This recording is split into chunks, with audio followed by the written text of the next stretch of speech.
नमो नमः। प्रिय विद्यार्थियों,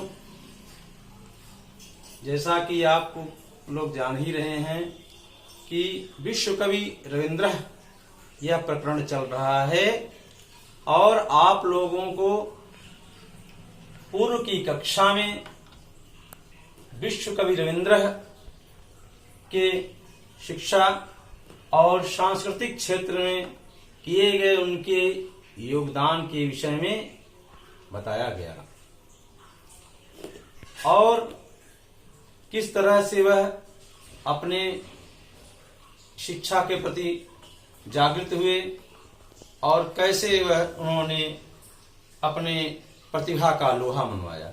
आज हम सब उनके साहित्यिक प्रतिभा का विकास जो है, साहित्यिक प्रतिभा या विकास, साहित्यिक प्रतिभा के विकास के संदर्भ में हम लोग पढ़ेंगे और उनके कृतित्व के विषय में भी इसमें जो वर्णन है उसको पढ़ा जाएगा। तो ध्यान से देखें। रविन्द्रस्य साहित्यिक रचनायाम नैसर्गिकी नवनवोन्मेषशालिनी प्रतिभा तु प्रधान कारणमासीदेव, परम तत्रत्या पारिवारिक परिस्थितिरपि विशिष्टं कारणं भूत्। यथा गृहे प्रतिदिनं साहित्यिकं वातावरणं कला साधनायाः गतिविधयः नाटकानां मंचनानि संगीत गोष्ठ्यः चित्रकलानां प्रदर्शनानि देश सेवा कर्माणि सदैव भवन्ति स्म। किशोरावस्थायामेव रवीन्द्रः अनेकाः कथाः निबन्धाः च लिखित्वा पारिवारिक पत्रिकासु भारतीय साधना तत्वबोधिनीषु मुद्रयति स्म। अगला पैराग्राफ।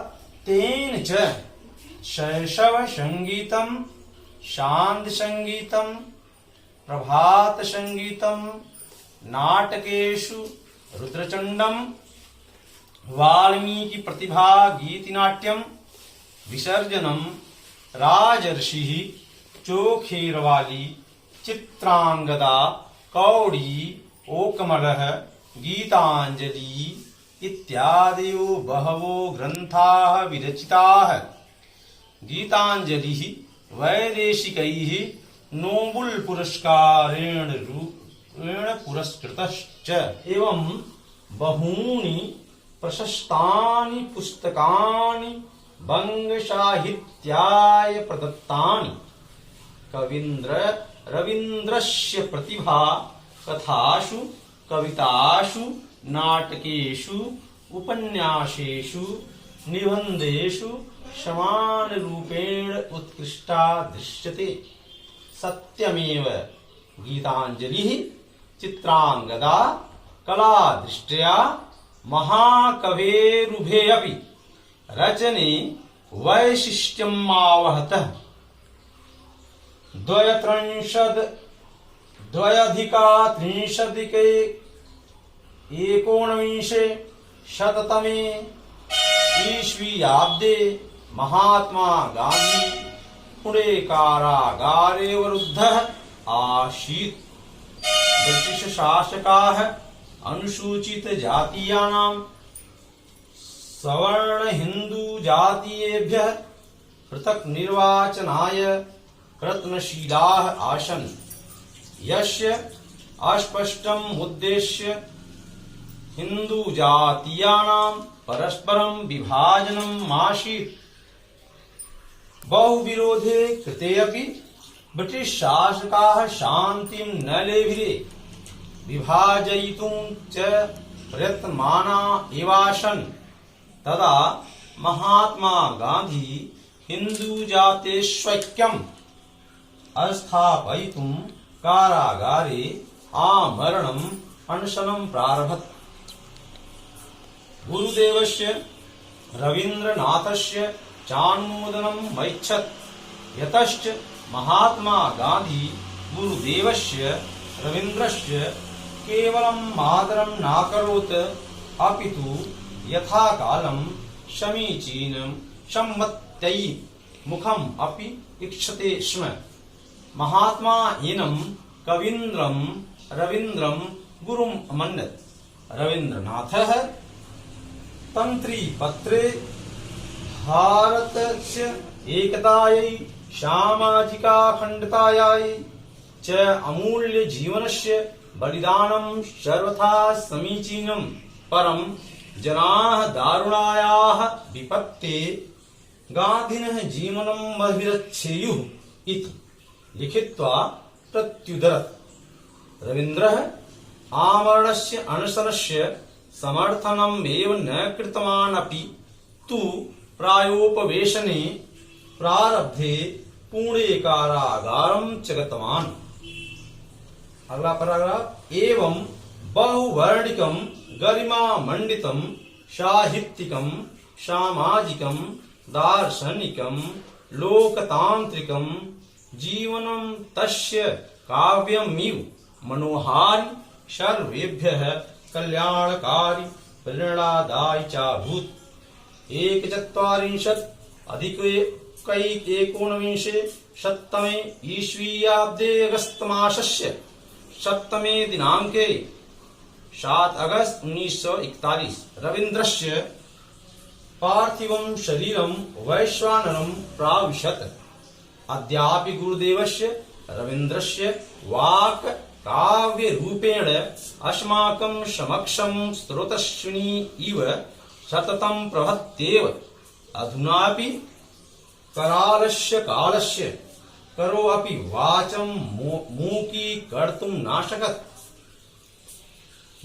जयन्ति ते सुकृतिनो रससिद्धाः कवीश्वराः, नास्ति येषां यशः काये जरामरणजं भयम्। प्रिय विद्यार्थियों, कुछ काठिन निवारण है, देख लिया जाए। नैसर्गिकी का अर्थ है स्वाभाविक, प्रशस्तानि का अर्थ है उत्तम, उत्कृष्ट का अर्थ है श्रेष्ठ, प्रयत्नमाना का अर्थ है प्रयत्नशील, ईक्षते स्म का अर्थ है देखते थे, एनम इनको, तंत्री पत्रे तारपत्र में, आगतवान का अर्थ है आए, बहुवर्णिकम अनेक प्रकार का, पार्थिवम का अर्थ है भौतिक, वैश्वानरम का अर्थ है अग्नि में, स्रोतस्विनी का अर्थ है नदी। विद्यार्थियों, अब साहित्यिक प्रतिभायाः विकास, साहित्यिक प्रतिभा का विकास, इसके अर्थ को हम समझें।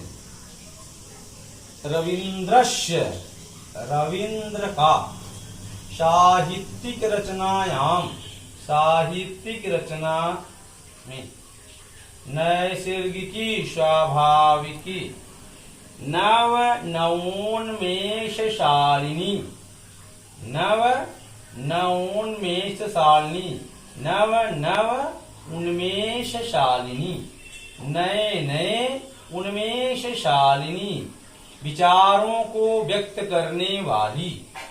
रवीन्द्र की साहित्यिक रचना में नए स्वाभाविक, नए नए विचारों को व्यक्त करने वाली प्रतिभा तो प्रधान कारणम आसीदेव, प्रधान ही कारण थी।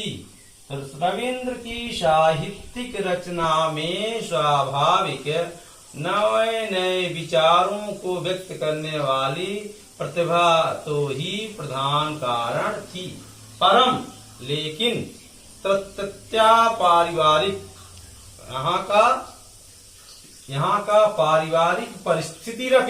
पारिवारिक परिस्थिति भी विशिष्टम कारणम अभूत, विशेष कारण हुई। यथा जैसे गृहे, घर में, प्रतिदिनं साहित्यिकं प्रतिदिन साहित्यिक वातावरण कला साधनाया गतिविधियां कला साधना की गतिविधियां नाटकानां मंचनानि नाटकों का मंचन संगीत गोष्ठ्यः संगीत की गोष्ठियां सभा अर्थात संगीत की सभाएं चित्रकलानां प्रदर्शनानि चित्रकला के प्रदर्शन देश सेवा कर्माणि देश सेवा के कार्य सदैव भवन्ति यस्म हमेशा होते रहते थे। किशोरावस्था में ही रविंद्र ने अनेकों कथाएं निबंधाः च और निबंध लिख करके पारिवारिक पत्रिका में भारतीय साधना तत्वबोधिनीषु पारिवारिक पत्रिका भारतीय साधना तत्वबोधिनी में मुद्रयत यस्म छपवाते थे। तो किशोरावस्था में ही रविंद्र अनेकों कथाएं निबंध लिख करके पारिवारिक पत्रिका भारतीय साधना तत्वबोधिनी में छपवाते थे। अगला पैराग्राफ तेन च और तेन उनके द्वारा शैशव संगीत शांति संगीत प्रभात संगीत नाटकों में रुद्रचंड वाल्मीकि प्रतिभा गीति नाट्य विसर्जनम राजर्षि चोखेरवाली चित्रांगदा कौड़ी ओकमलः गीतांजलि इत्यादि बहवो ग्रंथा विरचिता इत्यादि बहुत से ग्रंथ रचे गए। तो उनके द्वारा शैशव संगीत शांति संगीत प्रभात संगीत नाटकों में रुद्रचंड वाल्मीकि प्रतिभा गीति नाट्य विसर्जन राजर्षि चोखेरवाली चित्रांगदा कौड़ी ओकमलः गीतांजलि इत्यादि बहुत से ग्रंथ रचे गए। गीतांजलि वैदेशिकैः नोबेल पुरस्कारेण गीतांजलि विदेशियों के द्वारा नोबेल पुरस्कार के रूप में से पुरस्कृत हुई। गीतांजलि विदेशियों के द्वारा नोबेल पुरस्कार से पुरस्कृत हुई। एवं इस प्रकार से बहूनि प्रशस्तानि बहुत से प्रसिद्ध बहूनि प्रशस्तानि बहुत से उत्तम पुस्तकों को बंग साहित्याय प्रदत्तानि बंगला साहित्य के लिए प्रदान किए। रविंद्र की प्रतिभा कथाओं में कविताओं में नाटकों में उपन्यासों में निबंधों में समान रूपेण उत्कृष्टा दृश्यते समान रूप से श्रेष्ठ रूप में दिखाई पड़ती है। सत्यम एव सत्य ही गीतांजलि चित्रांगदा कला की दृष्टि से महाकवि की दोनों भी रचनाएं विशिष्टता को प्राप्त की। तो सत्य ही है गीतांजलि चित्रांगदा कला की दृष्टि के दोनों रचनाएं महाकवि की विशेषता को प्राप्त करती हैं। द्वय अधिक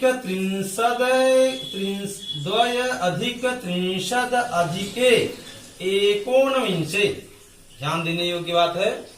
दो अधिक 30 अधिक एकोनविंश से एक नहीं 20 में शतमे 100। तो देखिए 2 अधिक 2 63 30 2 32। एकोनविंश से एक नहीं 20 में अर्थात 19।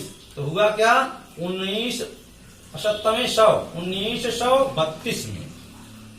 2 अधिक 30 अधिक एकोनविंशे शतमे ईस्वीयाब्दे ईस्वी में 1932 ईस्वी में महात्मा गांधी पुणे कार्यागारे अवरुद्ध आसीत, पूना के जेल में बंद थे। ब्रिटिश शासक अनुसूचित जातियों को सवर्ण हिंदू जातियों से पृथक अलग रूप से निर्वाचन के लिए प्रयत्नशील थे। यस्य जिसका स्पष्ट उद्देश्य हिंदू जातियों का परस्परम विभाजनम आसीत, आपसी बंटवारा था, आपसी अलगाव था। बहुविरोधे कृते भी, बहुत से विरोध करने पर भी ब्रिटिश शासक शांति न लेभिरे, शांति को नहीं प्राप्त किए। विभाजयितुं च, और विभाग करने के लिए प्रयत्नमाना एवासन, प्रयत्नशील रहे। तब महात्मा गांधी हिंदू जातीषु ऐक्यम, तब महात्मा गांधी हिंदू जातियों में ऐक्यम एकता स्थापित करने के लिए कारागारे जेल में आमरण अनशन प्रारंभ किया। गुरुदेव रविंद्रनाथ के चानुमोदनम ऐच्छत, अनुमति चाहते थे। यतश्च, जिससे महात्मा गांधी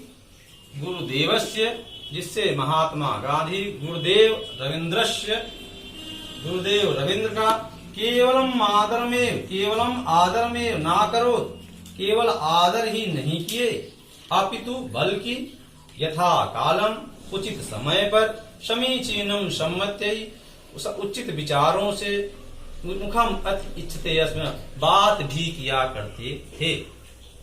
महात्मा इनको कविंद्र रविंद्र को गुरुम अमन्यत, गुरु माने। रविंद्रनाथ तंत्री पत्र में भारतस्य एकतायै, भारत की एकता के लिए, सामाजिका अखंडतायै च, और सामाजिक अखंडता के लिए, अमूल्य जीवनस्य बलिदानम, अमूल्य जीवन का बलिदान, सर्वथा समीचीनम, सब प्रकार से उचित है, परम लेकिन जना लोग दारुणाया विपत्ति, कठोर विपत्ति में गांधी ने जीवनम अभिरक्षेयु, गांधी के जीवन की रक्षा करनी चाहिए। लेकिन लोगों को कठिन विपत्ति में गांधी के जीवन की रक्षा करनी चाहिए। इति लिखित्वा, ऐसा लिख कर उत्तर दिए। रविंद्र आमरण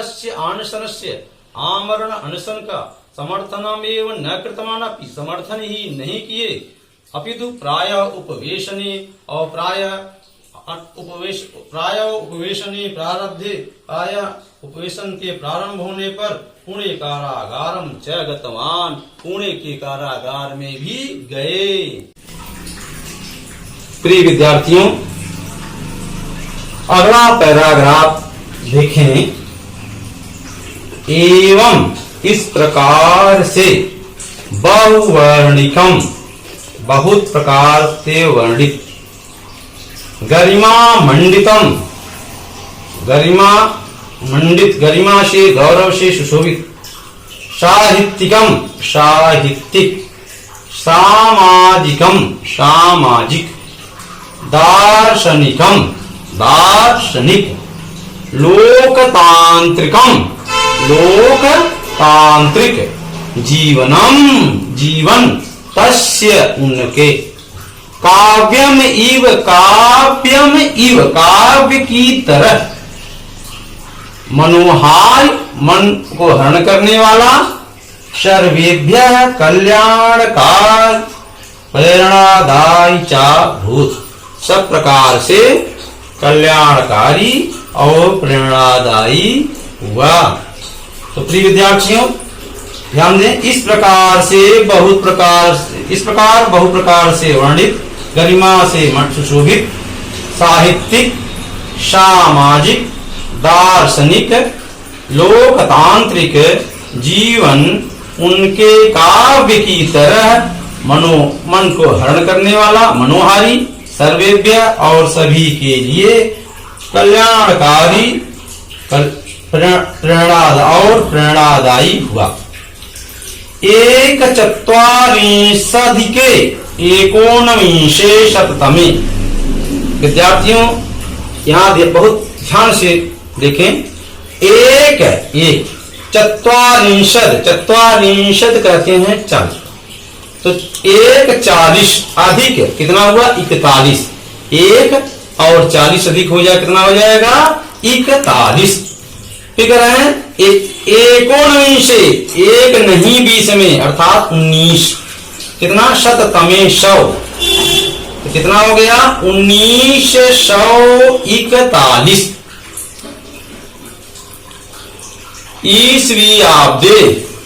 ईस्वी में अगस्त मासस्य सप्तमे दिनांके अगस्त महीने के 7 तिथि को मतलब 7 अगस्त 1941 को रविंद्र का पार्थिवम शरीरम पार्थिव शरीर वैश्वानरम प्राविशत अग्नि को प्राप्त किया। अद्यापि आज भी गुरुदेव रविंद्रस्य वाक् रविंद्र की वाणी काव्य के रूप में अस्माकं समक्षम हमारे समक्ष स्रोतस्विनीव गंगा नदी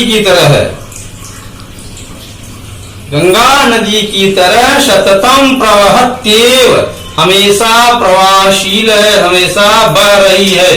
तो देखिए यहाँ स्रोतस्विनी का अर्थ नदी भी होता है, लेकिन यहाँ जो गंगा नदी की तरह क्योंकि सततम प्रवहती हमेशा बहती रहती हैं। तो यहाँ अर्थ क्या हुआ कि आज भी गुरुदेव रविंद्र की वाणी काव्य के रूप में हमारे समक्ष स्रोतस्विनी इव सततम प्रवहत्येव गंगा नदी की तरह निरंतर प्रवहत मने बह रही हैं।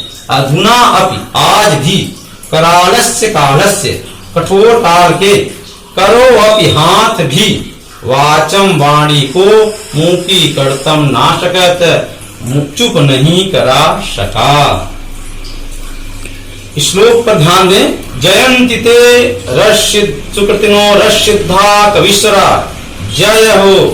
कैसे ते वे सुकृतिनो अच्छे कार्य करने वाले अर्थात पुण्यात्मा रस सिद्ध कविश्वरों की वे पुण्यात्मा रस सिद्ध कविश्वरों की जय हो। नास्ति ये शाम नहीं है ये शाम यशः काये जरा मरणजम भयम जिनके यश रूपी शरीर में जरा वृद्धावस्था और मरने का भय नहीं है।